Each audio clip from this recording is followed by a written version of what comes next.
Hello everybody, I'm Tony Craig, this is F1 Grandstand, and this is your watch along for day 3 of the Bahrain test. Oh, Sulu says late. I think I'm bang on time. I'm exactly on time. Exactly on time. Yeah. So just making sure my stream health is good. Stream is healthy. Excellent. Excellent. So yes, let me take you around the screen. As you can see, we have got the track below us. If you look at the track right below me here, the little green lines are the active aero zones. Okay. You can see all the cars go on the track, see who's on track, and then let me take you around the data. On the left of the screen, you can see current driver positions, their best lap, how many laps they've been out on track, what tyres they're on, the gap between first and whichever driver. Then we've got, I love this, we've got each sector time. You can see all the little mini sectors under each sector. If it's yellow, it means there's no improvement on the lap before. If any of those little segments go green, it means that's that driver's personal best mini sector or sector. And purple means the fastest of all. Then we've got the RPM of the engine. So you can actually look at the car on track and see what revs they're doing, and you can also see the speed of each car, and hopefully that can give you an indication of what each car is doing. So we've got all the data, we've got everything we need, and yes, there will be hopefully you've got the pictures at home as well where you're able to watch the final hour of today's test. Now, if you look, what I find fascinating so far is Mercedes are at the top of the table at the moment. Antonelli going fastest of all with his best lap of 1:33.6. We do have more data as well. So this is the sector leaderboard. So as you can see, for sector 1, Antonelli has the fastest time. Sector 2, Antonelli has the fastest time. And sector 3, George Russell has the fastest time. Good news for Ferrari. Hamilton's been pretty quick today. He's got the second fastest time in Sector 3. Piastri in the McLaren behind the Ferrari. I think the Ferrari were quite pleased with that because you heard Lando Norris talking yesterday and he said, look, he doesn't believe that any of the teams are sandbagging. I think they might be. But the fact that the Ferrari has been pretty much bulletproof, their engine has been solid. And look at that, Behrman.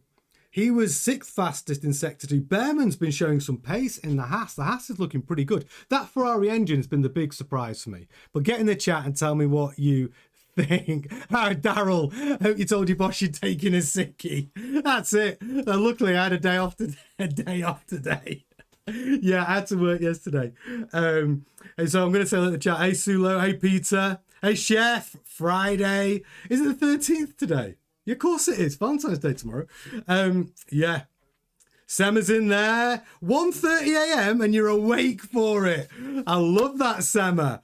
That's dedication for you. Hopefully we've got enough data on the screen to keep you entertained. We've also got speed traps as well. So this tells us in each sector who managed to get the highest top speed over the speed traps. As you can see, Antonelli in Sector 1, 241 kilometers an hour. Lawson got the fastest time in Sector 2, 251 kilometers per hour. Hamilton, Sector 3, which is the finishing line speed trap, 316 kilometers per hour. And Lawson, the speed trap at the end of the straight, got 336 kilometers per hour. And that's interesting because we've seen a lot of, if you look at the live speed data on your screen on the right of each driver, if you match them up, you can see Perez coming down the straight now. So if you look at Perez's speed, he's getting up to 313, 312. Most of the cars I've noticed have been getting to about 312, 320 kilometers per hour by the end of the straight, and then they're having to lift and coast. Max Verstappen, though, yesterday was achieving speeds of around 340 kilometers an hour before he was taking his foot off the gas to recharge that battery. And what we saw with the Red Bull was a phenomenal rate of recharge. The battery performance in the Red Bull has absolutely been head and shoulders above everybody else, which means that he was able to hold down that power longer on the straight. Now, that's telling. So if you want to sort of have a look, you can see Hulkenberg coming down the straight now. He's reaching speeds of 312, 315 kilometers per hour. Coming to the end of the straight, did not top 315 kilometers per hour. But I think that's one of the markers you want to look at. Who's coming down the straight, what top speed they managed to hit. Because it all comes into how they are playing with the battery management. More effective battery means you get more power from the battery down the straight, which means you're going to achieve higher top speeds. And that is what Max Verstappen was able to do yesterday. Piastri on the end of the straight, no, he pulled off there. He didn't even reach 300 kilometers per hour. But they're all going to be playing with different ways to recharge that battery. So you're going to see differing top speeds coming down that main straight. But keep an eye on it. It's a nice thing to look at. I'm so glad you're up, Sema. 1:30 a.m. Have you got a coffee, Sema? Have you got a coffee in hand? I have. Yeah, it's only like 2:30. Right. Daryl says, not fair, still waiting in Western Australia for the live feed to start. I've not got the live feed either.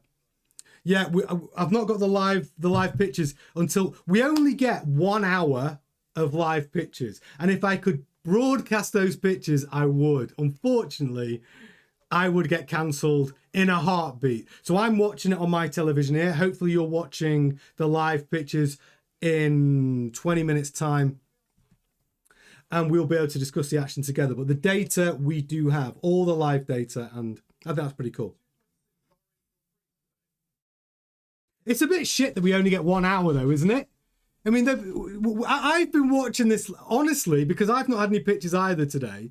I've been watching the data today and trying to piece together who's doing what. And I think the main takeaway from the data we have here is the speeds they're achieving at the end of the main straight. And I think that's telling. But yeah, the Mercedes showing some pace today. Yeah, still half an hour. Yeah, we've still got 20 minutes yet, Daryl. Yeah, same thing. I haven't got any live pictures yet. But I just wanted to make sure all this was working properly because I had a few problems with my stream yesterday. With my internet. I've just had new fibre optic, which should be all singing, all dancing. And yeah, I'm just going to quickly check. Stats. Yeah, everything's good. Bitrate 8. Brilliant. Everything's working as it should. This is good news.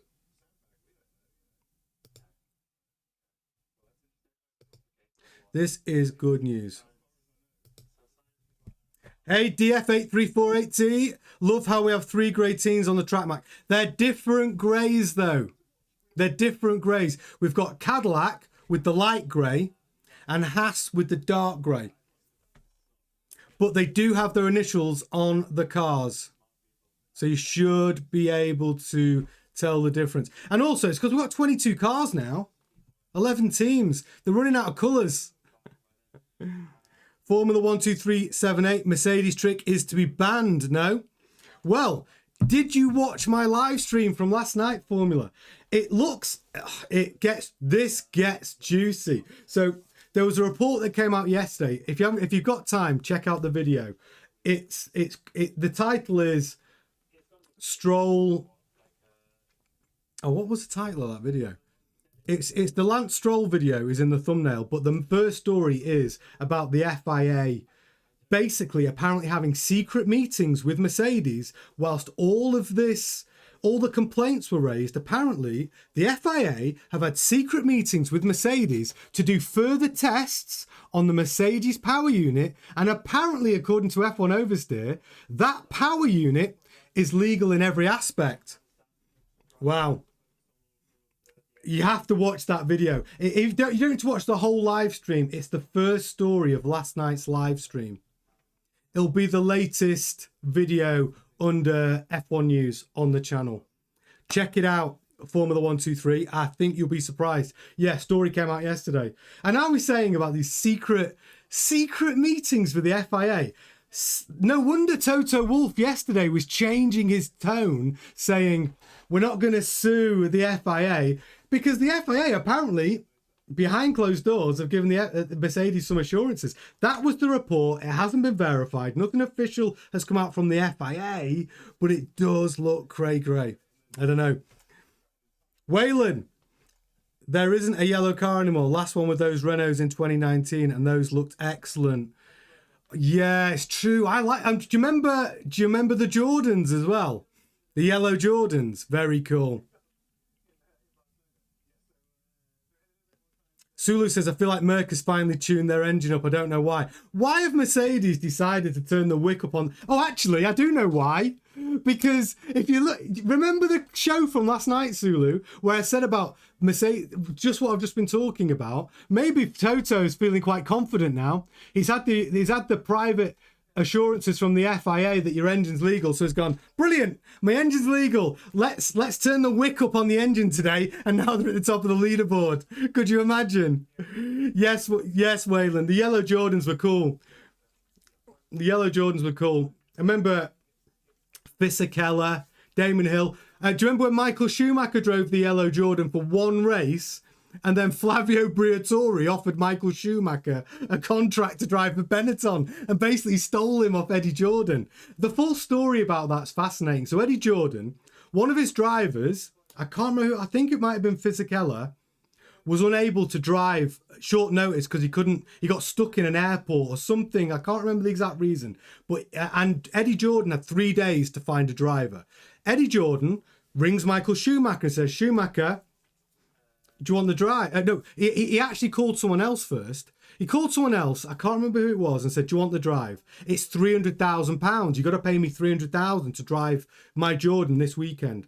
That guy said no. Michael Schumacher said yes. He managed to scrape together £300,000 to drive the Jordan because it was a pay-to-drive situation. He did really well. Eddie Jordan was going to try and secure him then to drive for Jordan, and Flavio Briatore swooped in, and offered Michael Schumacher a contract at Benetton, and then 2 years later, Michael Schumacher wins the World Championship in a Benetton. Crazy. Eddie Jordan he's passed away now, obviously, but he was furious about that. Sula says, oh yeah, now the engine's apparently legal after the recent secret test with the FIA. Yeah, apparently. Look, that's a story that came out yesterday. The FIA have not answered in any official capacity, but it is suspicious that right now we have the Mercedes fastest of all in testing. Daryl says it's all smoke and mirrors, of course. The compression is going to change once everything gets hot. But that's what the secret tests were supposed to be about. Apparently the FIA secret tests, which we haven't seen any data on, was to test that engine under different temperatures, I think. And they basically have said, yeah, it's legal in every aspect. That's what that's what they said yesterday. Gareth, you're here for the live. Yes, my friend, I can see you in the chat. Brilliant. Yeah, we haven't got any pictures yet. We should start getting to see the live pictures at 3 o'clock UK time. Hey, Gemma. Queen of the chat's in the house. Yeah, Sulo says Ferrari's 100% turned down the engine because in Barcelona, Ferrari engine hit 355 kmh and Barcelona's higher downforce than Bahrain. True that, Sulo. And also, Sulo, they're running the same engine as they did in Barcelona. They've not had to have an engine change. Kimi Antonelli, or the Mercedes car, has already had a power unit change yesterday. So that Ferrari engine is looking pretty darn bulletproof. Good news. If you are watching on the live stream, please do me a big favor, smash a like on the stream. It makes a big difference to the success of the channel. Thank you very much. I appreciate all your support. Get your chats in the chat window. We've got the best community here, friendly bunch. So yeah, if you need have any questions, if you're watching on the shorts feed, jump over to the main feed, because if you're watching on the shorts feed, all you're going to get is a bit of data. You do not get the whole experience. If you jump onto the main channel feed, you get the entire screen, all the data and the track. So make sure you do that as well. But Thank you so much for your continued support. If you're not subscribed to the channel yet, please do that as well. And make sure you've got the bell all icon ticked so you can keep up to date and you can choose which piece of the content you interact with. Yes, Hooked on Classic Nando is not on track at the moment. Piastri's out there though. So if you have just jumped on, let me take you around the screen so you understand what you're looking at. Track below me, the little green lines are the active aero zones.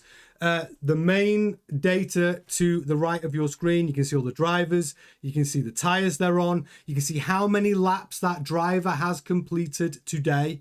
You can see their last lap, or whether they're in the pits, obviously, their best lap, the gap between first place, the fastest time of the day, and everybody else.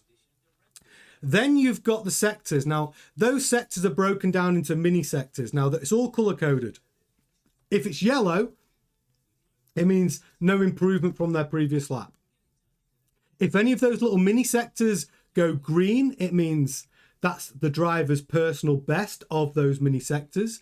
If it goes purple, it means obviously it's the fastest time of the day for those mini sectors. If you see the little blue lines, that means it's either an outlap from coming out of the pits, and you see the blue lines in sector 3, that means that they have come into the pits on those laps.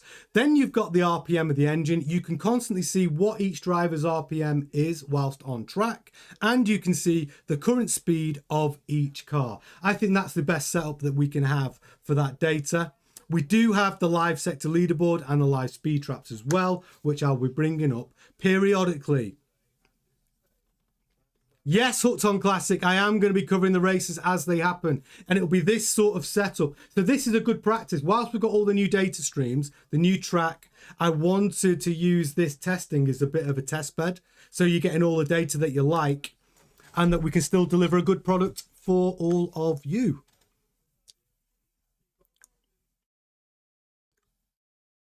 So Formula 123 says if Mercedes trick is not banned, then, as Max said, they would have an additional 40 horsepower in the straights.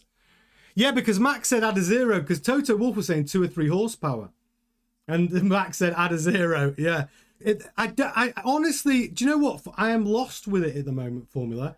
I do not know where the truth really lies now, because we are piecing together until the FIA give a final roadmap about this, whether it's a bridge, if Mercedes engines ruled illegal, if there's a bridge for them to change their engine, if they are going to change, whether they agree to the supermajority to change the testing procedure, all of this still is undecided.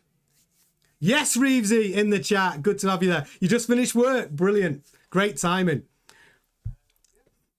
Yes, Hooked on Classic. Great. Great stuff. Yeah, you can keep us company while we're doing the live streams for the races. Oh, Podnol, welcome to the chat. Red Bull looks strong.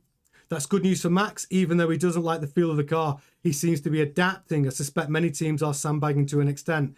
I think there is sandbagging going on. And Max's comments yesterday, you know he's in trouble, you know. The FIA have contacted Red Bull and called Max Verstappen into a meeting today about his comments yesterday. And then I'm going to be talking about it on tonight's news show. It's one of the big stories. We're going to be talking about it because George Russell, as we all know, is like the prefect of the drivers, has come out saying it's too early for anyone to say anything negative. You know, we don't even know what we're dealing with yet. We're still testing. But Max yesterday was scathing. He said it's anti-racing. He said it's like Formula E on steroids. And the FIA have gone, what are you doing? Why are you saying this stuff? Like, it's detrimental to the sport. So yeah, Max Verstappen's been called into a meeting with the FIA. But if you're Max Verstappen, I don't think Max Verstappen cares too much. I think he says what he wants. But that's what Max said, Hooked on Classic. It was crazy. Wayland says Max was right about what he said yesterday. I think it's the truth. And I think Max, that's what he'll say. He'll go, I'm allowed to speak my truth. You can't censor me just because you don't like it.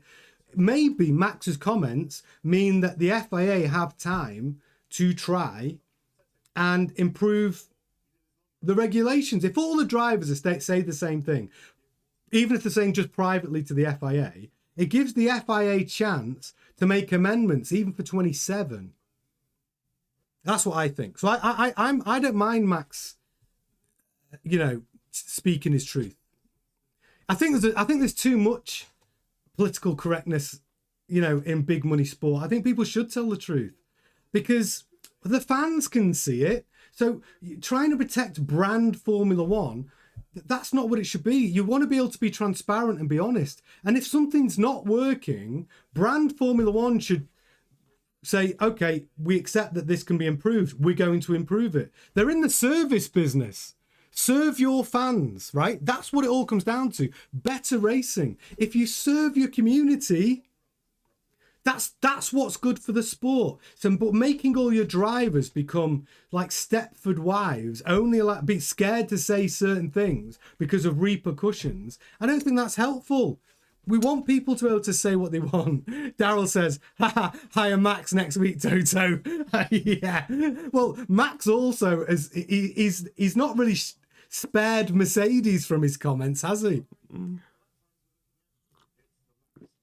He hasn't spared Mercedes. Yeah, Wayne says Max is kind of old school in that he actually shows, he talks the truth. Yeah, I mean, I think Max, I do think Max is unapologetically Max.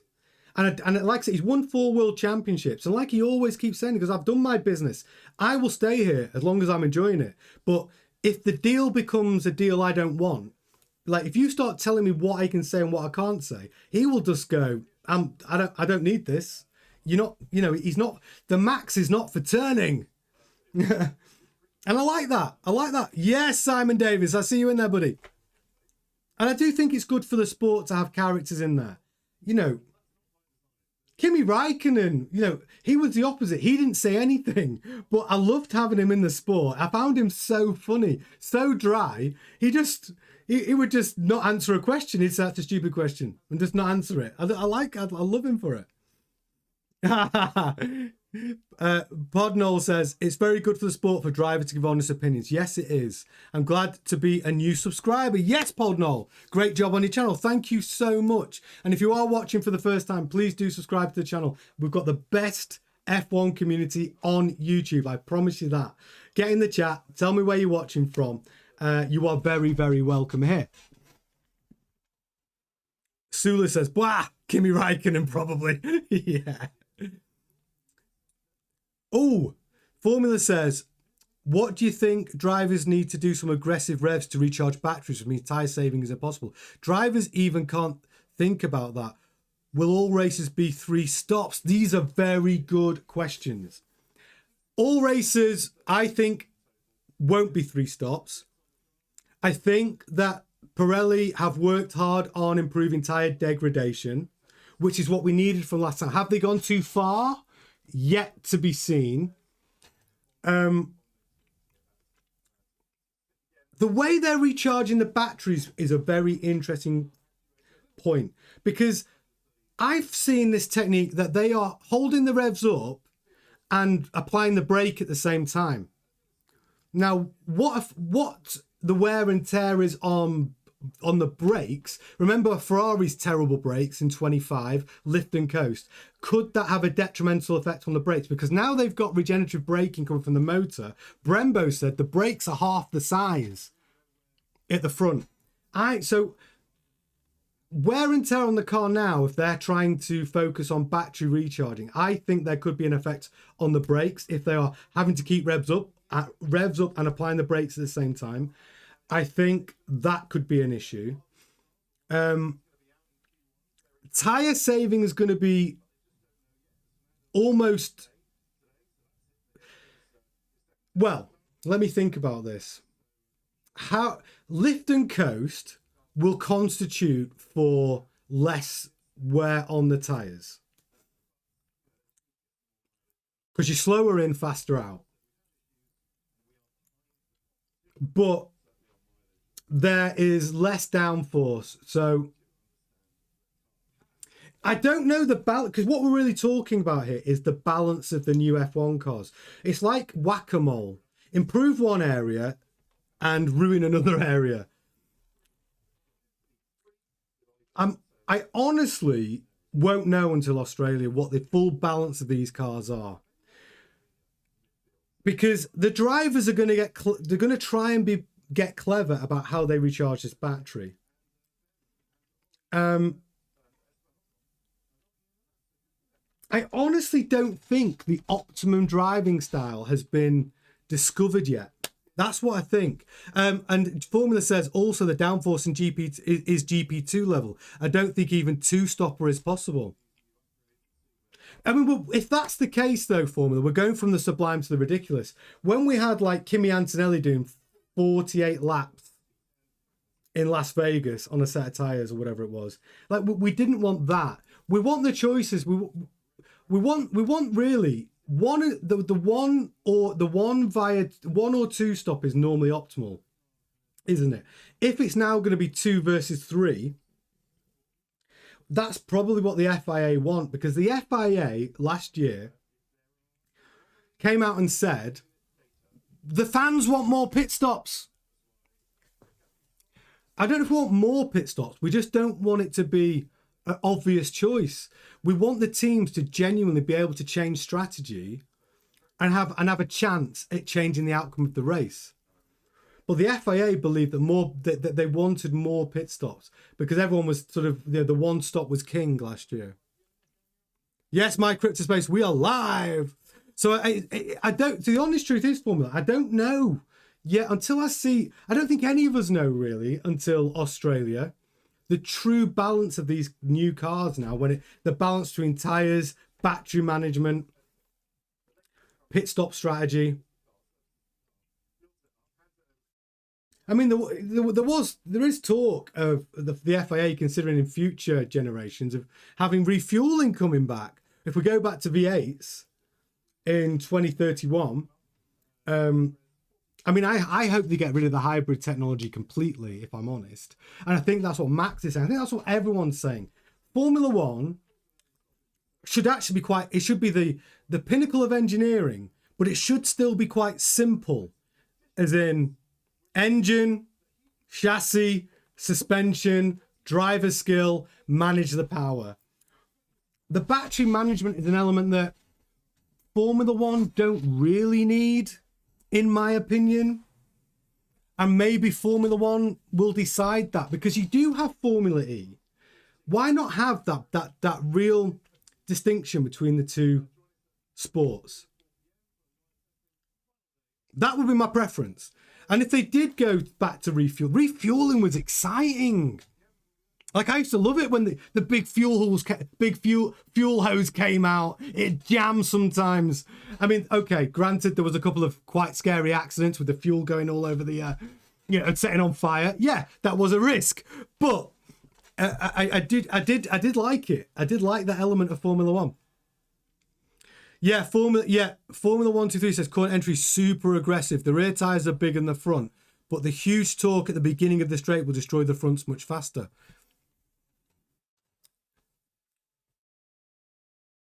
The rear tyre. See, that's something that's got to be spoken about.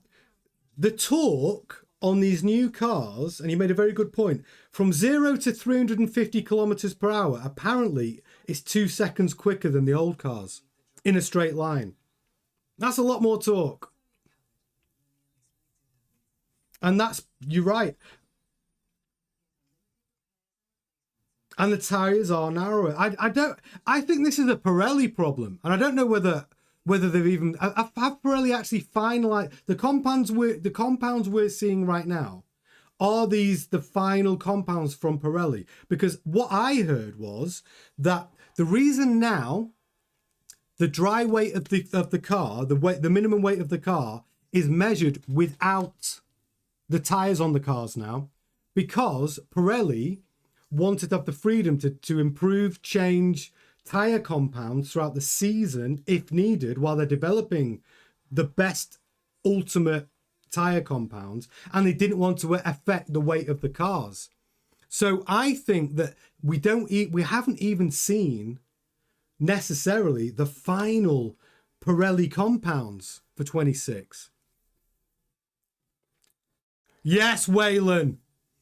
F1 needs to be screaming thoroughbreds. Bring back the V10s. Yes. Simon Davis said, did Ham put that time on hard tyres? Yes. The time on the board there is with the hard tyres. He did a 1:34.2.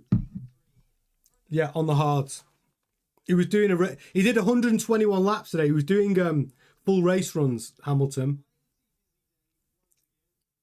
Yeah. That Ferrari, I'm telling you, it's looking good. We are live. Yes, we are, Chef. Chef says we don't necessarily want pit stops, but strategy. When we had refueling, we were left at the edge of our seats until the end. That's true. I'm sure we can bring it back with advancements in safety tech. Yeah, do you remember the splash and dash? The splash and dash where you got 3 laps left. You need to get a 1 lap. You might need a lap of fuel. Coming in, splash and dash. Oh, it's brilliant. Yeah, Formula 123 says, I don't think refueling will be back in F1 because you now even see F1 kids. F1 is trying to be more nicer and erase its dangerous past. I don't think they'll reintroduce refueling. Yeah, I mean, it was a conversation. I think it's unlikely, especially when the Green Brigade are all about. I mean, they are sustainable fuels though, so you know. But yeah, I think it's a long shot, but I would be up for it. I would definitely be up for it. Oh no, the 132.2 was on soft. Thanks, Nev. Thank you. Right. So the tyres yeah, okay. So he's finished his run on the hard tyre. But the 134.2 was on soft. Thank you. I wasn't. Were you up that early? Nev's been watching the data all day. Good lad. But we do have pictures now. What I want to see is I want to see some cars following. I want to see how these cars are reacting in the wake. Oh, that Haas does look good. Yes, Nev, love that. He's been on the live streams all day. Brilliant. Sulu says another strategy we might see is drivers deploying battery towards the end of the straight instead of the middle, so they might carry more speed for braking, which would mean more recovered energy.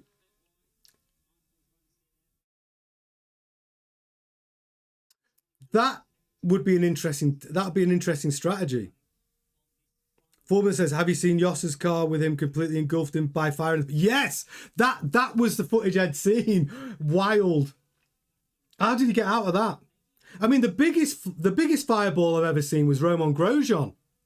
And he walked away from it and he went under the barrier and the car split in half. And he was in there for a minute.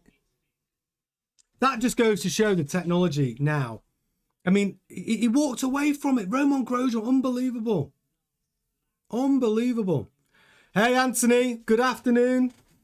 You're just in time, buddy. We've just started with the final hour of testing. I've got it on my television right now. Hamilton down the straight there.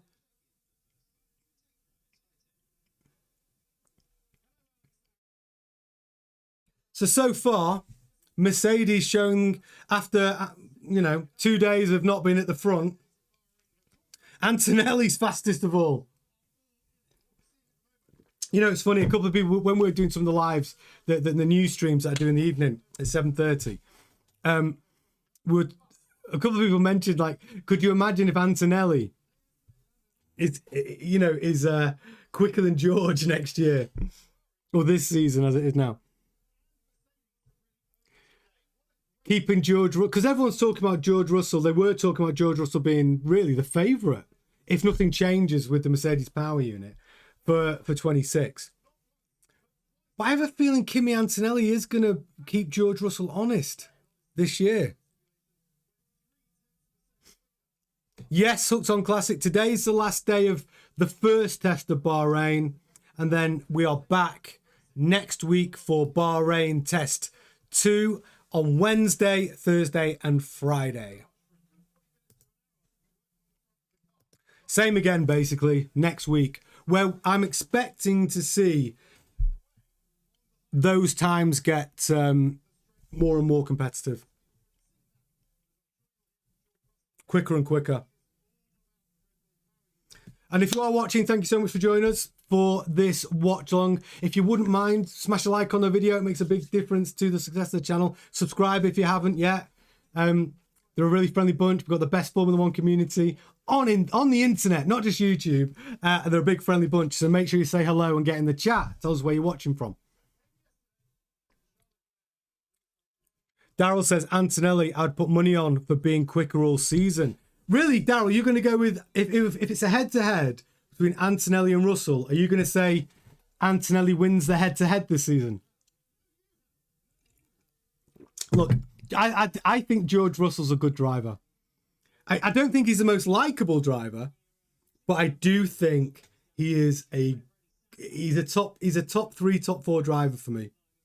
George Russell. He just gets on my nerves a little bit. He's a little bit like, we talk about it a lot. We say he's like the school prefect. He reminds us of like the school prefect who's sort of, you know, gets you in trouble. Antonelli, I'm watching him now, actually. Do you know what? That Mercedes livery, I'm liking it more and more. It looks good on track. The only thing that's jarring is the Microsoft logo. That stands out. The Microsoft logo. The colours do not go. Why didn't you do what Cadillac did and said, listen, if you want to sponsor our car, you've got 2 choices. You can have your lettering in white, in black, or you can have it in white. But we're a monochrome car. And that's it. Otherwise, don't sponsor us. I know Microsoft is spending 45 million a year to have that position on the airbox, on the air intake on that Mercedes. Oh, good question, Sulo. Can you rate your top 10 current grid drivers? Let me think about this. Okay. Max number 1. Number 2, Charles Leclerc. Number 3, George Russell. And it's close between George. As they sit right now, by the way, I think some of these drivers have got ceilings where they can improve. And I'll tell you those after. I'd say George Russell, number 3.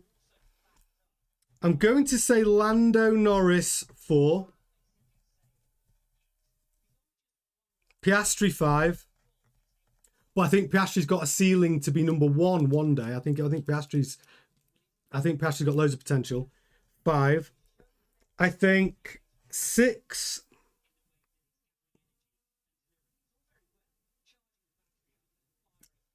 Carlos Sainz. I know that might be controversial.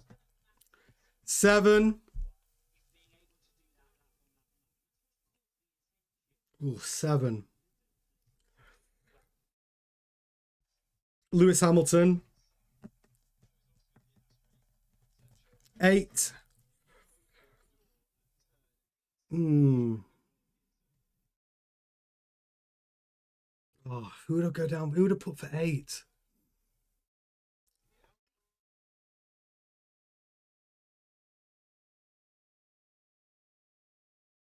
Would I give it a rookie?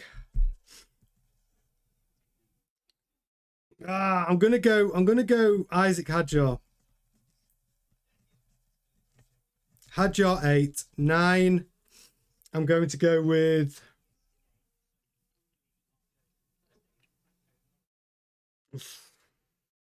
Ollie Behrman. And 10, I'm going to go with Pierre Gasly. That's what I think at the moment. That's my controversial top 10. So I just worked that out as we were as we're doing this live stream. So I'm going to go Max number 1, Charles Leclerc 2, George Russell 3, Lando Norris 4, Piastri 5, Carlos Sainz 6, Lewis Hamilton 7th, Isaac Hadjar 8th, Oliver Behrman 9th, Pierre Gasly 10th. I would say that is my top 10 of the current drivers where they sit today.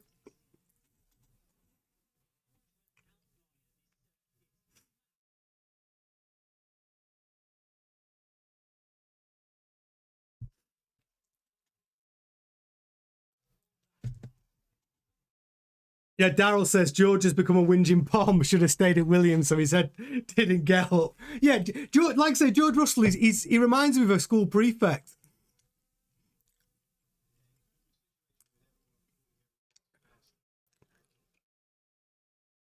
Oh, I've not mentioned Fernando Alonso. I've missed him out, haven't I?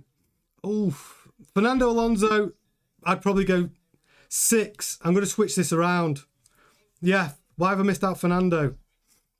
Yeah, Alonso would be 6th on my list. No Albon or Bortoletto. Not that I don't think, but I think they've both got, I think Bortoletto's got a ceiling, a high ceiling. I'm only talking about where I think the drivers are, like, today. This can change. Bortoletto, I think, could be a world champion.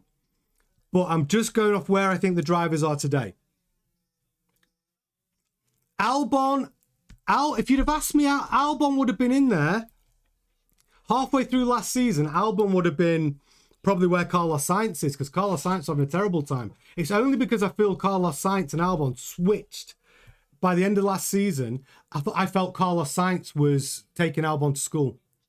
So that's why Sainz is in there, which would now be 8 at P8 rather than Albon.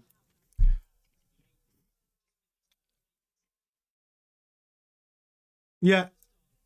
Nev says Mercedes needs to distance themselves from Ratcliffe's comments like man you have. That's true. Ratcliffe's comments. He says some crazy shit, doesn't he? He says some crazy shit, Nev. Formula 123. I'm always trying to figure out how Gasly scored 22 points in the Alpine, which had no business being 14th in the race. I think Gasly's the 4th best driver. I think Gasly's the most underrated driver on the grid. I think Gasly has really matured into a very good Formula 1 driver. I'd love to see him in a very good Formula 1 car. And this season, if the Mercedes engine gets away with it, Alpine might have a pretty competitive package. And we might see Pierre Gasly, scoring plenty of points this year. Podnall says Red Bull seem to be able to deploy energy more efficiently lap after lap. Exactly, which will play big dividends in a race. Red Bull have got their energy management better than anybody else at the moment. Whether it's software, whether it's hardware in the car that's just regenerating and capturing that energy better. I don't know what it is, but Red Bull really are ahead of the game when it comes to the battery and battery management, for sure.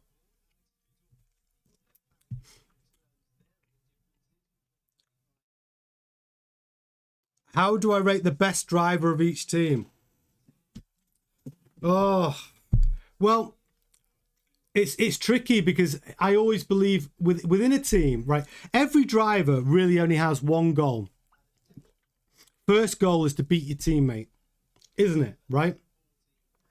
And if you're not doing that, then you don't need to worry about anything else. You don't need to worry about beating anybody else. You don't need to worry about becoming a world champion. If you're not beating your teammate, nothing else is possible anyway. So you have to focus on one thing, and that's beating your teammate. And within a team, sometimes it's not a level playing field, is it? Imagine being Max Verstappen's teammate over the last 10 years.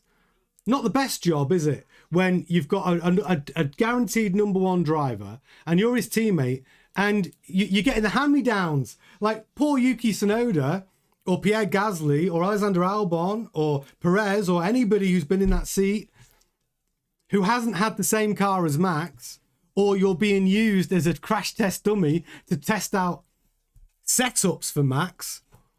It's very difficult. But in equal cars, and not every team gives you an equal car. I mean, you could even argue McLaren last year. Did they give Piastri and Norris an equal car? We'd like to think they did. But there were certain elements that looked like maybe Lando Norris got, the better end of the stick from team decisions. So that's always a difficult question. But I think the most important thing is if you beat your teammate, you're the best driver, and you are in pole position in that team. And I think that's really what it comes down to. Yeah, and Wayland, I want to see Gasly in a real car as well. Completely agree. Formula 123 says that's injustice. No, Albon was having hell of a lot of problems with his car towards the end of the season. He did, but he also made a lot of mistakes. He put it in the wall how many times did he put it in the wall? You know, it's not like Sainz blown Albon away in Baku. Lawson was fourth behind Sainz and no one talked about him. I talked about Lawson. I thought that was Lawson's best performance. I mean, he kept Yuki behind him, but then apparently Yuki said, yeah, he kept Yuki behind him, but apparently Yuki was playing the game in Baku. He decided to stay behind Lawson at Baku, but Lawson did a great drive in Baku. Gemma, thank you very much for your super chat. I forgot Stroll in my top drivers. Oh, come on, Gemma. I love Lance Stroll, but he's got to prove himself yet to get in the top 10. Maybe this season. Not after what he said yesterday. I think he's pissed off the entire Aston Martin team yesterday with his comments, didn't he? Throwing the whole team under the bus. I bet Adrian Newey is still pissed off about it. I'm looking at the Aston Martin now, actually. But he's right. What Lance Stroll was saying is the 4.5 seconds off the pace. And guess what? They are 4.5 seconds off the pace. They have been that all day today as well. Colapinto's out on track. I've not seen Colapinto put... Oh, actually, he's 2.7 seconds off the fastest time from Antonelli at the moment. Hadjar, interesting point. Hadjar is only 0.3 behind Verstappen's fastest time at the moment. That's pretty good. Behrman and Ocon looking like the 4th best team at the moment. 5th best team. Hooked on Classic likes Franco. I like Franco as a guy. I think he's got a lot to prove yet, though. He put it in the wall too many times in his rookie season, didn't he? Yeah, so I think Colapinto has been told by Flavio Briatore, this is it, buddy. This is your season.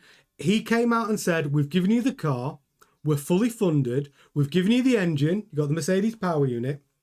Now it's all down to the drivers.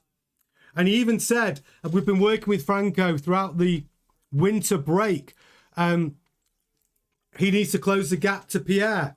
We've got 2 drivers. He needs to do his job. And Flavio Briatore was very blatant about what he expects. Not a bad lap there from Colapinto, though.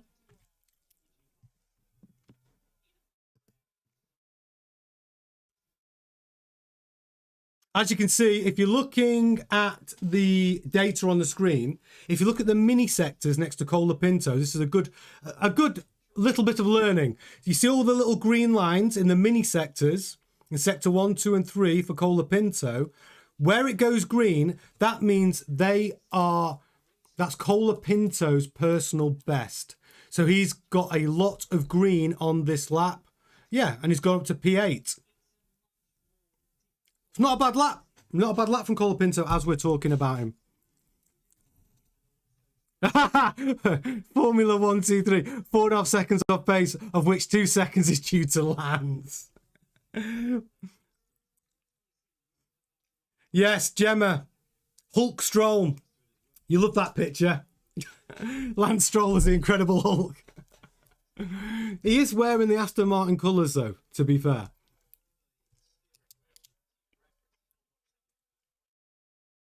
So keep an eye on the data. If you see any green lines in the sectors, it means that driver is doing his personal best. Ocon right now, as you can see, he's had his second sector, lots of green in there. So those mini sectors, he's found some pace.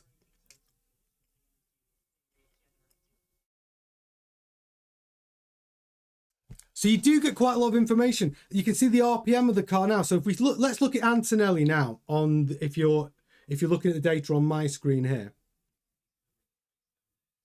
Antonelli's coming onto the main straight. Let's see how fast he gets at the bottom of the straight. He's coming onto the main straight. He's doing 12. He's got up to 12,000 RPM. 312, 313 kilometers per hour. He's maxed out at 313. Okay, interesting. Antonelli maxed out at 313 kph by the end of the main straight. Hamilton's coming around now. See what that Ferrari can do. Ferrari up to 317. Hamilton maxed out 317 kilometers per hour. Yeah, we have seen them quicker. We saw them quicker in Barcelona. Oh, Formula 1, 2, 3. Yeah. Heard Flavio is under a lot of internal pressure to resign due to Epstein files. No way. Really? Come on. You're winding me up. You've got to be winding me up about that. Sulu says Piastri following Stroll. On track. Well, he's got past him now. I do want to see some close running on the television. I want to see... the drivers need to know what it's like to race. They should be able to... They need to know what it's like to deploy the boost as a defend or as an attack. And I'm sure the drivers want to get some practice at that. Sulu says, let's hope Stroll doesn't crash into Piastri. I hope not. I mean, Piastri's done 148 laps today. He's done 2 Grand Prix today in practice. Hamilton's done 133 laps. He's out on the medium tyre now, Hamilton.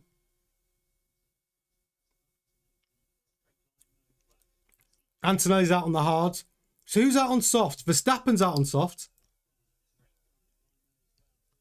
Oh, Huts on Classic. Question, Mick Schumacher versus Franco Colapinto. Oh.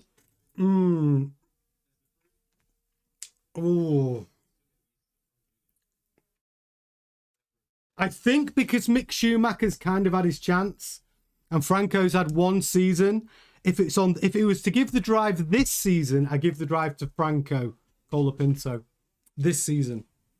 Would I like to see Mick Schumacher become a fantastic Formula One, it have a pathway back to Formula One and be brilliant?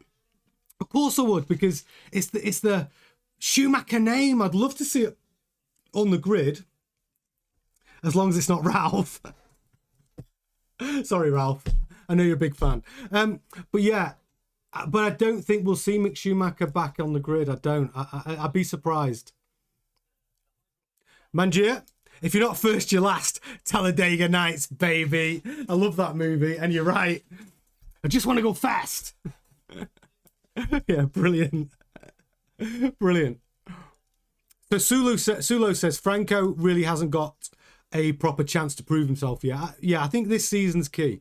The Alpine last year was a boat, true. The hate was unjustified. Hopefully this year with the new engine and car, he can show his true colours. I think that's the thing, Sulo. I think this is a fair chance. He's got a fair crack at the whip now. So no excuses, Franco. This is your shot. Make it count.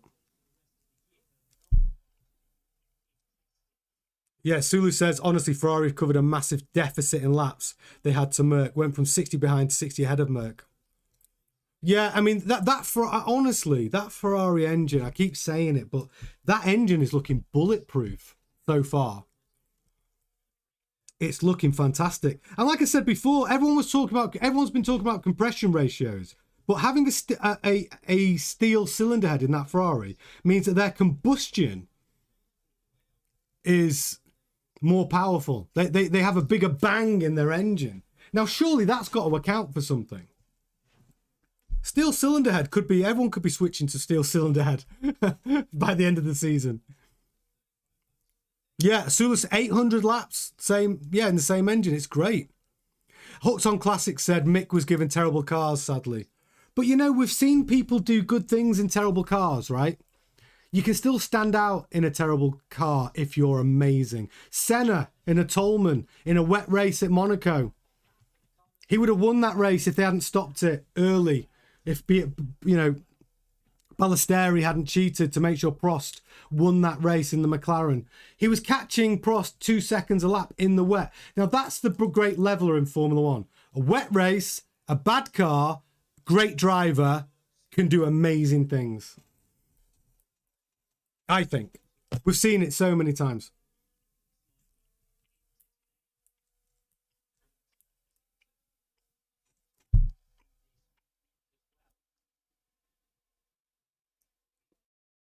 And we look at Perez, some of his results in the Force India. Amazing.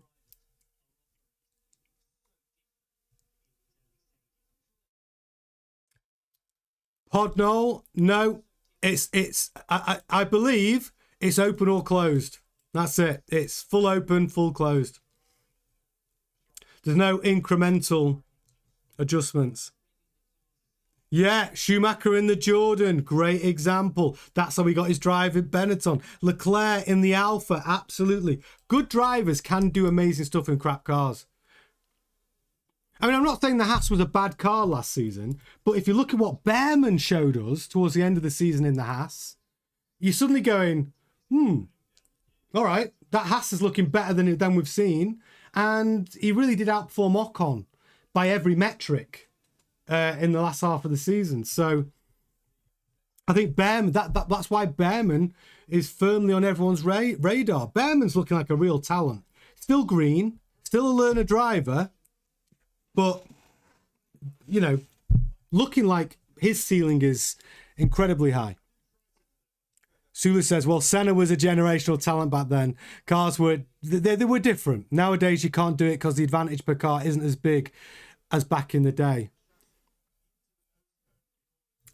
Well, I mean, yeah, we did have dominant eras, but we've had dominant eras in what I'd consider the modern cars. We've had Red Bull dominant, we've had McLaren dominant for the last couple of years, we've had Mercedes were dominant 2014 to 21. Like, we still have these dominant eras for manufacturers, don't we? Yes, Williams were dominant in the 90s with their active suspension, which then got banned. But yeah, I think the way this sport works is we do seem to have these dominant these sweet spots for teams. Who's going to be the next dominant era? Well, that's what we all want to find out, this new regulation cycle. I was hoping, and I'm still hoping, the Aston Martin could be that. You know, I hope Honda come up with their solid state battery technology as quick as possible. I hope Adrian Newey's design gets to a workable position where not only is it gorgeous to look at, but it performs out on track. Honda gets the power out of that engine. Fernando Alonso, we get vintage Alonso. Like, and Newey, you know, I'm hopeful. They've got all the ingredients there. They just need to know how to put it together. When you've got Newey, when you've got Alonso, when you've got Honda and Lance, you've got all the ingredients to make a beautiful cake. Just keep cooking, boys.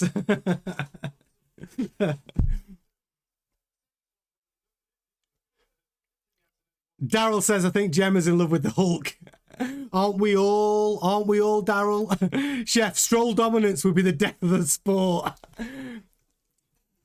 Could you imagine a Stroll dominance? I'm here for it. I'm here to see how that shakes things up. Why not? Sulu says Aston Martin during the latter parts of the regulation absolutely can. But right now, at least 27, I feel like Merc, Ferrari or Red Bull. I think you're right about that. I think right now, if they had to race tomorrow, Merc, Ferrari, Red Bull. If they were forced to race tomorrow, I agree. Mercedes, Ferrari, Red Bull. Right now. And then Haas, by the way, is what I'd say. Gemma, I just feel for him.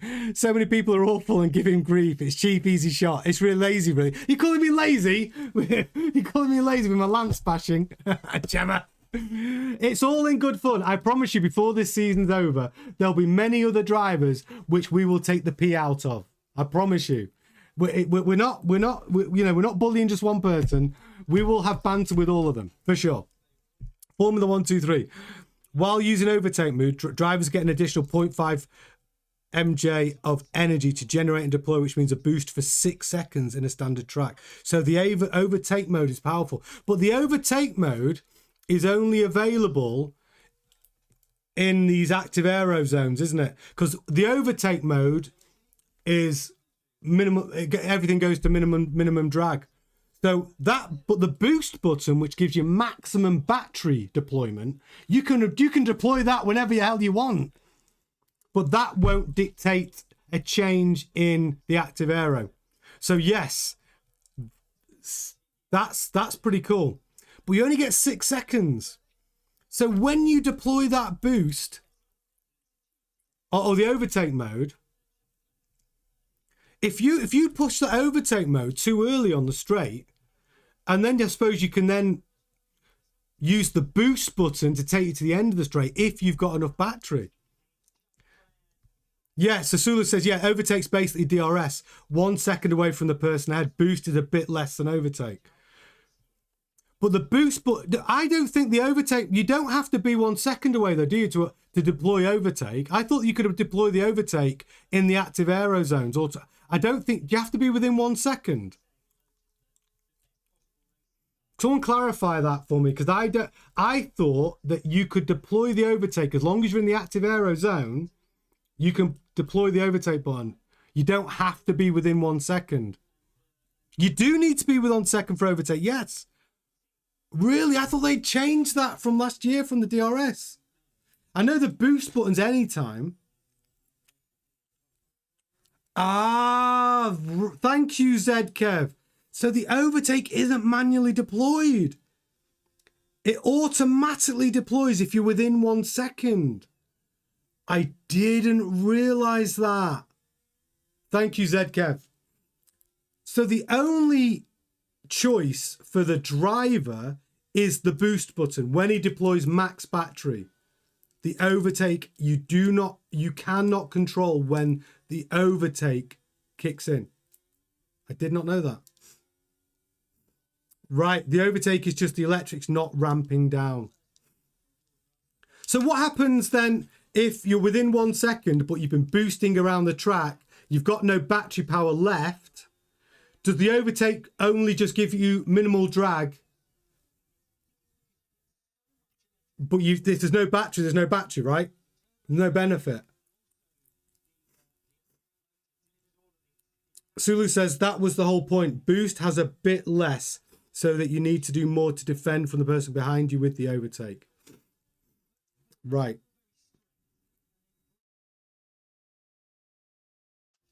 But the boost is manually deployable at any point on the track, isn't it? For the drivers. So overtake is 100% battery, boost is about 90%. Is that right, Thane? Right. So if you drain the battery, then overtake won't work. You'll just be at minimal drag anyway because you're going down the straight. Yeah. I thought that's why they said, Anthony says, I thought that's why they said brake and coast to save your batteries. Yeah, exactly. You've got to brake. You can use what they were talking about yesterday was Max Verstappen was using something called aggressive clipping, which was hard on the brakes into the corner to recharge your battery more intensely. Lift and coast, you will get more battery recharge, but you are slowing down, but you are lifting earlier down the straight. So Formula 123 says, I think overtake mode can be deployed anywhere where the driver chooses. See, I'll tell you what I thought it was, and I'm still unsure, is that the overtake mode is available to the driver whenever he chooses, as long as they are in the active aero zones, like what's the equivalent of the DRS zones, and the boost button is available to the driver at any point. And when you push the overtake button, you're already in minimal drag at open aero. That's what I thought it was. The thing says overtake is manually activated during the lap. You have it at any point in the lap. Right.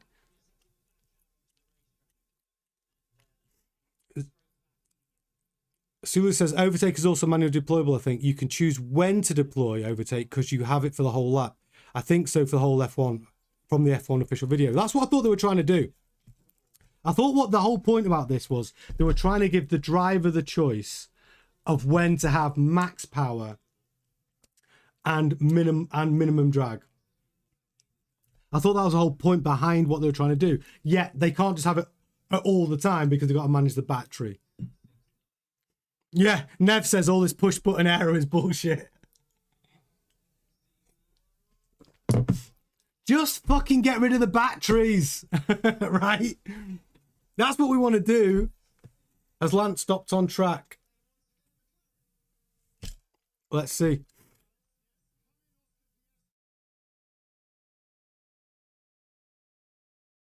He's in the pits by the looks of it, or he's going to do a test start, I think.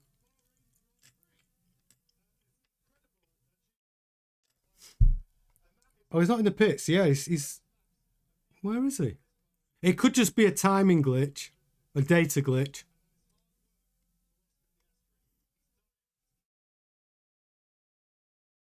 So that's Piastri's day finished. He's done 153 laps.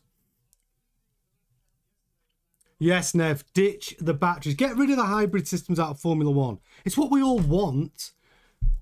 You know, none of us really give a shit about hybrid systems, do we? We don't care that it improves the road cars. There's enough of that road. They can still develop that technology anyway. We just want Formula One to be pure petrol engines. I know. Formula 123 says it's even confusing to the drivers. Lewis Hamilton said you need a degree. You need a degree to drive these cars. Oh, Thane loves hybrids. Oh, Thane. Come on. Maybe the Lamborghini Revuelto or the Ferrari SF90. Maybe. Or the Ferrari F80. That's a hybrid. Wouldn't mind one of those. Yeah, Waylon, you'd be surprised. Yeah, most manufacturers are banning electric cars anyway. I mean, I think this whole electric, the whole green scam of electric cars are better for the environment. I don't buy that argument, if I'm honest. I think the cobalt mines, etc., and how we dispose of these batteries are not particularly green. And the fact that a battery, we're going to build cars to be disposable after 10 years because the batteries are too expensive. So you buy a Porsche Taycan for 100 grand, and after 10 years it's worth nothing because the battery's 60 grand. Crazy. Yeah, Sula says hybrids are good only when the electricity doesn't overpower or gets more important than the engine. Yeah, look, I'm sure there's some benefits. Thane says, screw the green, the instant torque and the boost. Yeah, I agree. Listen, I'm talking about boys, the Taycan, and I went in one. It was a Taycan S. It was the fastest car I've ever been in. I'm not going to lie. It was like warp speed fast. Unbelievable. Zkev says, allow them to sustain a higher speed for a longer period. It can only be used on the following lap. Its use will be most effective on longer straights as the delta speed it will deliver should be. Yeah, I mean, maybe the problem with this current generation with the clipping is maybe they need more battery. They need more. I mean, the batteries need to last a little longer on the straight. Oh, Manchir says the batteries will outlast the body in the new EVs. Really? Hyundai are trying to enter as a 12th team. I mean, why not? Maybe Daewoo. Daewoo could be the 12th team. Yeah, I mean, Porsche were talking to Horner. They wanted, when Honda said they were leaving Formula One, and before Red Bull sort of announced they were going to build their own engines, Porsche were talking to Horner about being an engine supplier for Red Bull. Horner blew the deal up. He said no. Yes, Waylon, the cobalt mines and having to ship this stuff all over the earth. I know it's a nonsensical argument, this green argument for electric cars.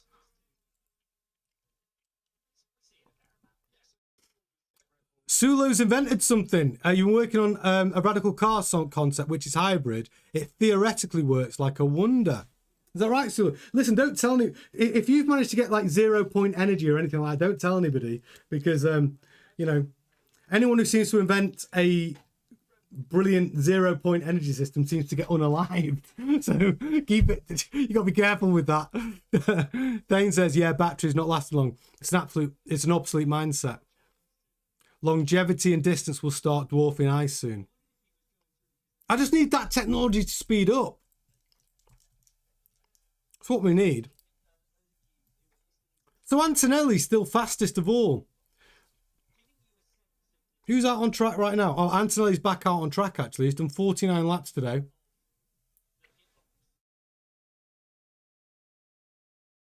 And that's the other interesting thing. They're having to... Have you seen how high the drivers are keeping the revs up in the pits? Because to keep the turbo spooled. Because now they've got rid of the MGUH, which was forming that function of keeping the turbo at speed. Now that's gone, the drivers are having to keep the revs at like, it sounds like about 8,000 or 9,000 revs, or maybe even just to keep the turbo spooled.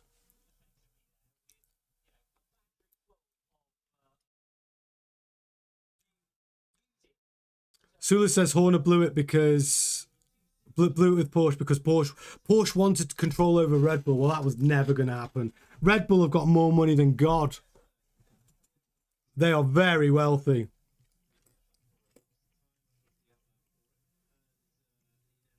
So Daryl says batteries are working the northwest of Western Australia and have to go to a lithium mine and see the fossil fuels that are used to get green energy. Nothing green about electric. Thank you. Thank you, Daryl. That's what I think as well. I mean, you're proving the point. There's nothing greener than a V10 or even a V12 with sustainable fuels. So Formula says, I hear Porsche is still hovering. They're part of VW, but they have a separate management team. Atlassian is involved a lot with Porsche. So when Atlassian joined Williams, rumours were strong.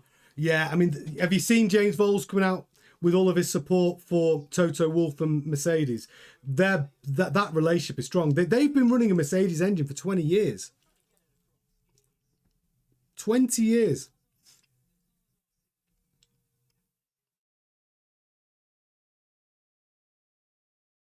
Yeah, Thane says, who cares about green? It's about the performance. It's not very PC of me to say, but I'm kind of with you on that. Zkev says, sodium batteries. Sodium batteries are coming later this year. Really? Are those the solid sodium? So I understand that solid state batteries are coming this year. Is basically, are solid state batteries sodium batteries, Kev? That turbo spool is going to make the starts really funny. I know, Kev, it is. Massacre Aggression, welcome to the chat. Great to have you with us. I was watching that earlier. RPM stays high all lap. Yeah. And actually, if you look at the data on my screen here, you can see the RPM of the engines. They seem to be hovering up to about 12,000 RPM. I think they can rev higher. I mean, in quali mode, you might see that to maybe 12.5. Oh, so Nev says no, sodium and solid state, two different things. And Nev also says the Aston Martin is green. Yeah, it is. Yeah, Kev, drive a V8, always will. There's no emotion in electric cars. I agree. They are fast, though. They are fast, but it's like being a very fast milk float. Formula says, I think in 2026, the war between teams will be on the electric parts rather than ICE. And I think that is the takeaway. Everyone's talking about the ICEs and the compression ratios and blah, blah, blah. I think you're absolutely right. I think the elephant in the room is the battery tech, the regeneration, deployment of power. The battery tech is going to be the thing. And isn't that sad, though? In Formula One, if that becomes the differentiating factor, the battery, the electrification, the one part that we don't really want in Formula One, and that becomes the key factor to winning and losing. Oh, come on. Oh, But I do think you're right. I think that's what it's going to be. So sodium. Kev says sodium is replacing lithium. What's the advantage, Kev, of sodium over lithium? I love this. I'm getting a science lesson. Do you know what the advantage is with sodium over lithium? Because I have no idea.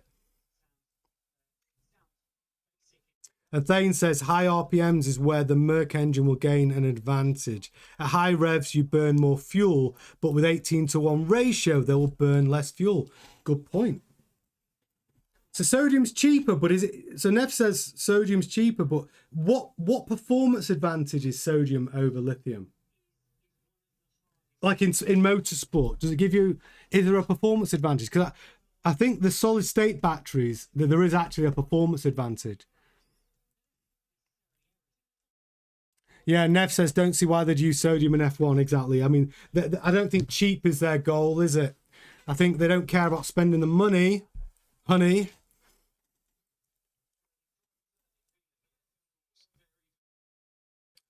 Oh, that's interesting. Formula says, I'm not sure about the news, but I heard the battery in Mercedes PU is co-developed by Mercedes and McLaren. I didn't know that. I thought it was purely... I mean, you've got to think out the two companies. Mercedes, even with the road car, like Mercedes, the brand, has got to be far bigger than McLaren, hasn't it? I'm sure Mercedes turns over a lot more yearly than McLaren does.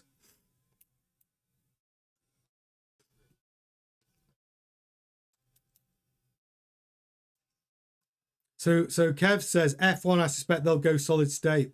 So solid state is based like one big like capacitor, isn't it? Yeah. Capacitor hybrid systems. I mean, that's got to be better for performance than having all those cells, having effectively a modern capacitor. Pod Noel says better performance at extreme temperatures is sodium. Okay, so there is maybe some performance advantage. Nev says solid state batteries charge faster and higher kilowatt per kilogram. Yeah, that's what you want. More bang for your buck.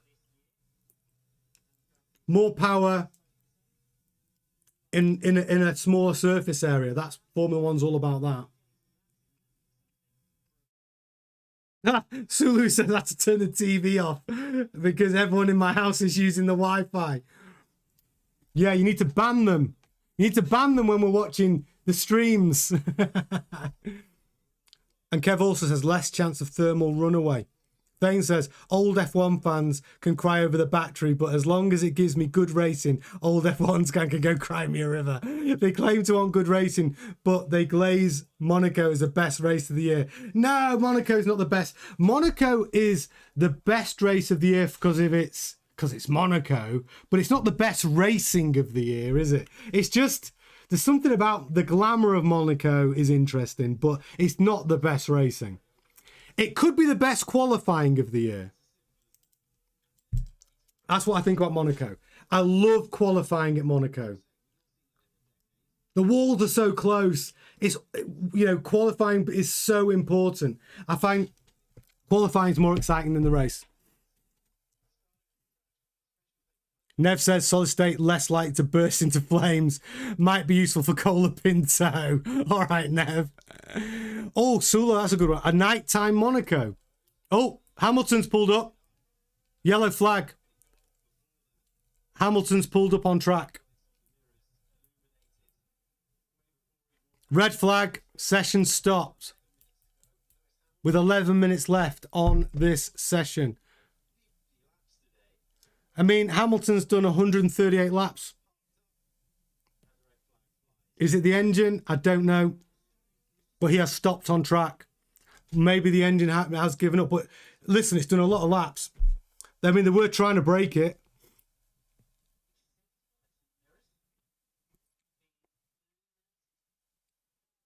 Yeah, he stopped. Can you see him stopped? Right there. Turn 8. He's right on turn 8.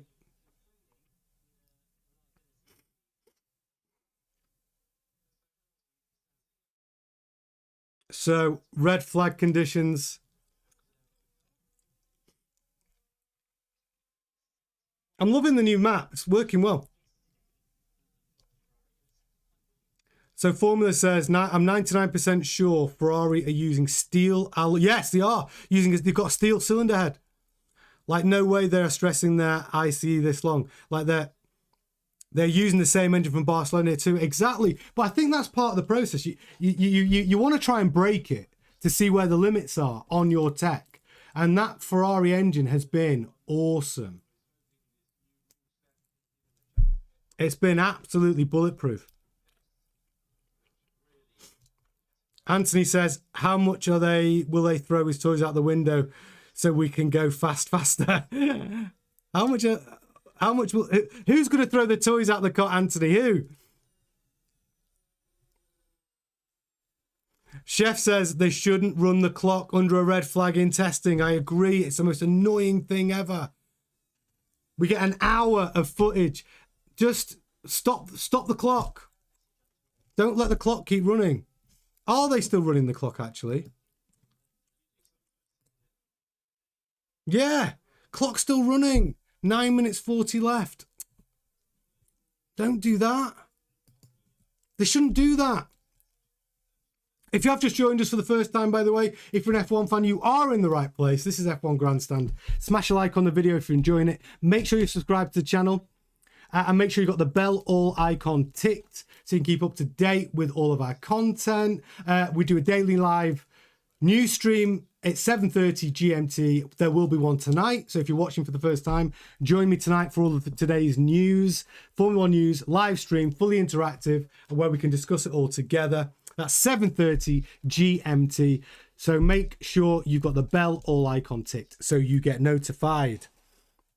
And we've got a great community. Get in the chat. Tell me where you're watching from. Yeah, so Kev says, hopefully next week we'll see the Ferrari Spec B car. Yeah, 100%. We will see. I think we'll see a lot of Spec B cars in Bahrain next week. Foreman says, if Ferrari are really using steel alloys, you know why they are relaxed and smiling, even when Mercedes is using the 18:1 engines. Because they're getting better combustion. All the discussion's been about compression ratios. But Ferrari are getting a much more powerful combustion in their engine by going with a steel cylinder head. And surely there's got to be a benefit from having a more bang in your engine. There's got to be a benefit. Sue says B-Spec won't come until Australia, but definitely some upgrades. I'm thinking we might see some C-Spec cars in Australia. Yeah, exactly. Ferrari they finally broke that engine after a lot of trying. Oh, so Simon says the car sounded fine as it went off. So Simon, I've not been told it is an engine. I'm just assuming it is. It might not be. If it's not the engine, that's good. Anthony says that is supposed to be Hamilton will chuck his toys out of the window so his car will go faster. I think Hamilton's probably in quite a good place at the moment, because that Ferrari doesn't look like a complete bag of spanners comparatively to the cars on the grid. I think Hamilton might be quite happy right now, because what he did say was the developments he wanted on the car are now being implemented. And last year's car, he didn't really get any of the upgrades he wanted. So I think Hamilton's feeling pretty good about himself. Virtual safety car. Cars are coming back out on track. This is good news. For the last 6 minutes. So Simon says he just slowed up. Maybe dash message. The flashy lights are cool. Hazard warning lights though. Yeah, it's true. Yeah, I like it. Well, if it's not the engine, I think that's good news. Obviously, we don't know what the problem is, but we will find out. I'm sure someone's going to tell us soon enough. Dane says, question, with Ferrari's history of bad strategy and messing up development mid-season, will Haas start outperforming them come the second half of the season? Oh, could you imagine the customer team of Ferrari? And I don't just mean engines. I mean Ferrari engine, Ferrari gearbox, Ferrari suspension. I mean, 80% of that Haas is a Ferrari. If Haas outperformed Ferrari, that's an issue. That's an issue. But I don't think that'll be the case. I think Haas and Ferrari will be doing quite well this season. Yeah, Mangier, you're right. Monaco's a spectacle of the season. The fashion, the money, the glitzy stuff, the glamour. But it isn't the best racing. But it is the best qualifying. Kev says I'm on holiday, so I have to check off as there's a beer calling me. See you guys next week. Kev, tune in tonight, 7:30 for the news show. But thank you so much for joining us. Make sure you got the bell all icon tick so you can keep up to date with the content, Kev. Enjoy your holiday and your beer. Nev says they're interviewing a Ferrari guy on Italian Sky, but he's speaking Italian, so no idea. Yeah, I can't help you with that one. A Ferrari needs less cooling, which means smaller radiators and side pods. And I suspect it might have been battery or transmission. Yeah, I can't wait to find out what it is. That's true, Thane. We can't underestimate what Toyota are bringing to the Haas car. It's supposed to be a driver-in-loop simulator and help with the testing previous cars program. That's what Toyota's involvement is supposed to be. Are they bringing engineering know-how? Well, they are, because there is a program of Japanese engineers working, Toyota engineers working with Ferrari, with Haas, and Haas engineers working with Toyota. So there are definitely new skills coming into that team and engineering knowledge. Quite right. Jessica, welcome to the channel. I can see you in the chat there. Brilliant. Thank you so much for joining us. Bit different to my first Grand Prix. 1962 Aintree. Jeez. What was that like? Formula says, like if you are lift and coast in corners and run corners slower to recharge batteries, I'm sure this season's aerodynamics and aero efficiency has lesser importance. Well, suspension, mechanical grip. I tell you the thing I'm surprised about. Because we've gone back to rely on mechanical grip over ground effect and aero, I have not seen any cars running exaggerated rake positions with a much higher rear ride height to the front. And I honestly thought we might see that this year. Return of the rake. I haven't seen it. Haven't seen it. Yes, Jess. I love that you found us on YouTube. Make sure you got the bell all icon ticked next to the subscribe button on the channel so you can keep up to date with all of our content. Daily live news streams every day, 7:30 GMT. And obviously we have all the watch-alongs for the Grand Prix, testing like today, and other news bulletins. So you really need to get the bell all icon ticked so you can always get notified of the content. But welcome to the community, Jess. You're very welcome here. Daryl, bring back Adelaide. Melbourne is pathetic. Yeah. Sulu, actually, we can see a lot of rake on Red Bull and Ferrari. Merc is using reverse rake. So you think the two teams on the grid right now who are at optimum, who have got maximum rake, is Red Bull and Ferrari. Well, Red Bull's not a surprise because Red Bull have used a very aggressive rakes under newer design cars. The Aston Martin, though, has not gone with a higher rear ride height. They've gone with almost like a flat ride height so far. Christine, I can see you in the chat. What is Ferrari doing? Well, Ferrari are doing great so far. Hamilton's managed to do 138 laps. They have stopped on track. Did cause a red flag. I don't know why yet. I've not seen what happened. Just a red flag. Yeah, Formula says the best way to improve racing is to reduce the size of the cars. If not possible, increase the width of all conventional tracks. I think that's the plan, Formula 123. I think their plan is to gradually make these cars smaller and lighter over the coming years. They've achieved it this year, 30 kilograms lighter. a little bit shorter, a little bit narrower, but their intention is to try and get down to 600 kilos like they used to run at. Daryl says Williams have a good rake. I see. But I'm looking at the McLaren, maybe a little bit on the... I've got a shot of McLaren on television right now. Maybe McLaren's running a slightly higher ride height at the rear to the front. Here we go. Everyone who is still out on track doing a standing start. Oh, the Cadillac looks good. I love that livery. Haas looks good as well.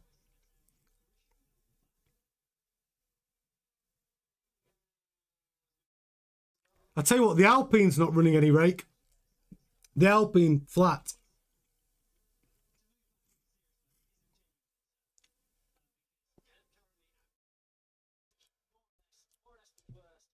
Nev says, can't get the cars light enough until you get rid of the hybrid stuff. Exactly. And I think that might be the thing. I think that if there's one thing that may help the case to get rid of batteries and the hybrid systems is weight reduction and reducing the size of the cars to encourage better racing.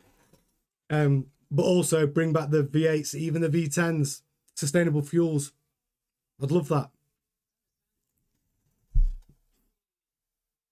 Majir says, the only Italian I understand is we are checking. After that, it's all Greek. We are checking. Oh, bye-bye, Adami. Goodbye. We are checking.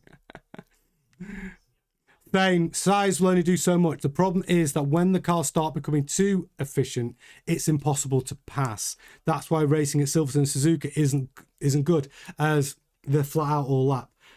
I do like Suzuka, though, as a track. Oh, what a track that is. And Silverstone.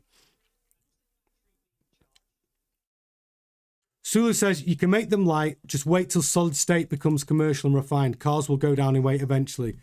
We just got to allow that tech. Yeah, we just got to allow that tech to develop. I think the biggest upgrade in tech we're going to see is the solid state batteries. And I am fascinated to see what effect that has on performance. Solid state batteries, I think, are the future. Yeah, that's Formula 1, 2, 3's come up with a good one. I'll tell you something that you'll hear a lot on radios this year. He is brake testing me. Yeah, lift and coast. I mean, when you've got closing speeds of 50 kilometers per hour plus, the last thing you're going to want is to have to deal with being brake tested because they're trying to recharge the battery. I don't know how that's going to play out until we see what they're like in race mode. My CryptoSpace says it remains to be seen what caused it, but the best case scenario for Ferrari would be that Hamilton ran out of fuel. Yeah, but surely the sensors in the car will tell him if he's got enough fuel to get back to the pits, and he would have come in. I mean, if he has run out of fuel, I think that's quite funny. I tell you what, though, I'll have the answer by tonight's show.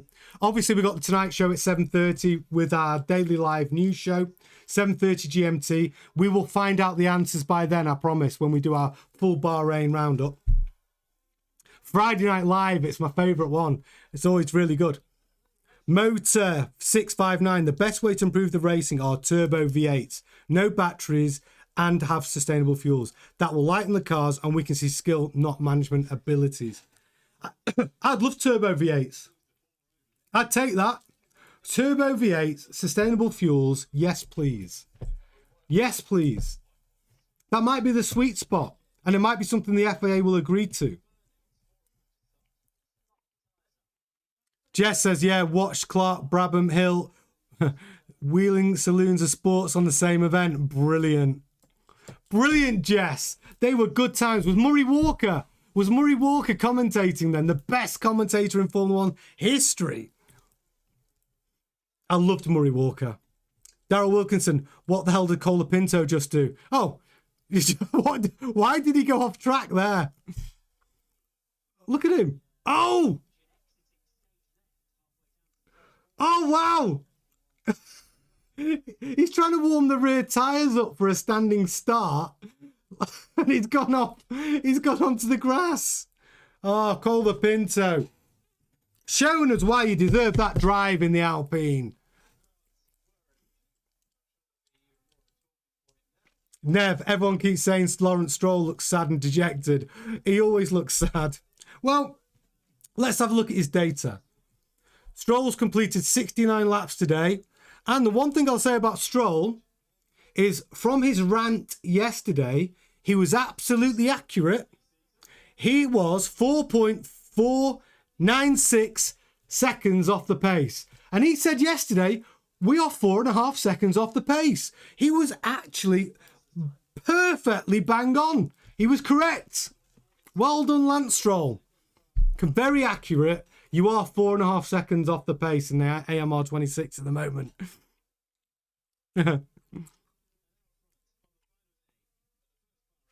Formula 123 says Lindblad is best positioned driver this season to start the season strong because he didn't need anything to unlearn. I agree.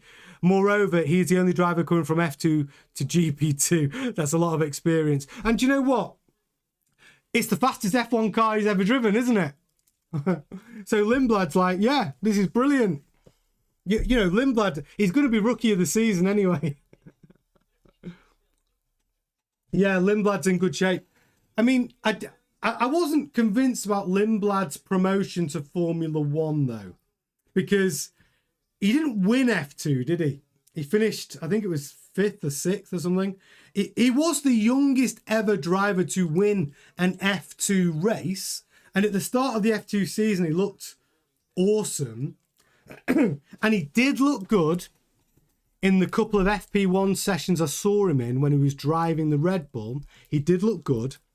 But I would have liked to have seen him win F2. Like, winning a championship is a thing. Can he handle the pressure? Can he get it over the line to win a championship? Oscar Piastri's done it. And he won F3, then F2. Gabriel Bortoleto won F3 and F2. Charles Leclerc won F3 and then F2. Like, there's something in winning a championship which adds to your experience. There is a little bit of pressure in that. Can you handle it? We haven't seen that from Arvid Lindblad. Is that a disadvantage? Maybe. Maybe. So, you know, I'm interested to see how he plays out with Arvid Lindblad. Oh, Motor659, thank you for your comment. Love your insight, by the way. Good stuff. I'm glad I found your channel. We are glad you found this channel as well. We've got the best community and you are very welcome here. Hooked on Classics is 4 seconds off within 107%. Well, that's the big thing. If you're running it 4.5 seconds behind, it depends on how quick the lap is. In this case, you're still within 107%. But you know, it is a concern because if everybody improves and you don't, you've got to be looking at the 107% rule and thinking, shit, are we going to qualify for the Grand Prix? You know. Yeah, that's right, Formula. Helmut Marko has been positioning Lindblad as the next Max for Red Bull. But was he too soon? He also gave Alex Dunn a contract. And then Red Bull had to give Alex Dunn, they had to rip up that contract and pay him some sort of, you know, fee. I don't know. Helmut Marko sort of lost his way a little bit towards the end of last year, I think. But if you are watching for the first time, make sure you smash a like on the video and do subscribe to the channel. Join our community. It's a great, I promise you, they are a great bunch. Very, very friendly. Well, yeah, I think that rounds up this watch along for today. Don't forget the important takeaway is I'm back tonight, as always, for our daily news show at 7:30 GMT. We'll talk about today's running in Bahrain and we'll talk about Max Verstappen's outburst, the FIA calling him in today for discussions. Oh, there's a lot to get into on tonight's news show. You don't want to miss it. So I will see you all then. Enjoy the rest of your day. Thank you so much for tuning in and I'll see you at 7:30 GMT. Ta-ta.